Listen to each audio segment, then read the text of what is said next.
جبرنا على ان الوثائق يجوا من موريتان والاخطبوط ديال المغرب ويديروا عقد الزواج هنا ضيعوا صافي. شو المشكل اللي كاين؟ لا كنت حنا ما كنقربوا لها كاع ما كنحادوها. وكيفاش كتبيعوا؟ كنجيو نبيعوا قال لك هاد الكفايه قالوا هو ما نعرفهاش في الشوارع الى اخره. على ان شي صحيفه تكلمت على ان الصادرات ديال موريتانيا اكثر من الصادرات ديال المغرب بالنسبه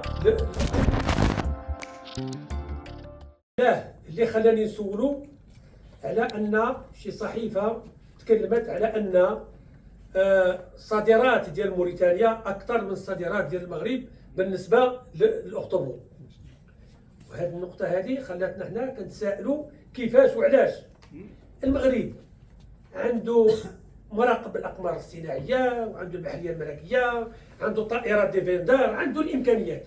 الاخرين ما عندهم والو، ومع ذلك هاد الناس احسن منا حنا. باش سولت الراجل قلت له شحال عندكم من فلوكه تقريبا في الوادي؟ قال لي 16000. كيفاش 16000؟ وكيفاش كتصيدوا؟ قال لك كنصيدوا تقريبا نمشوا على 20 30 40 فوق. لا كنت حنا ما كنقربوا لها كاع ما كنحادوها. وكيفاش كتبيعوا؟ نجيو نبيعوا قال لك هاد التفايه قالوا هو ما نعرفهاش في الشوارع الى اخره. مشينا كنسالوا حنا بعضنا بعض كنقولوا لا ما يمكن شي حاجه هذه ماشي هي هذيك ما هي واضحه. جبرنا على ان الوثائق يجوا من موريتان والاخطبوط ديال المغرب ويديروا عقد الزواج هنا ضيعوا صافي. شو المشكل اللي كاين؟ هذا غير. حنا كنقولوا علاش موريتان تولي احسن من المغرب؟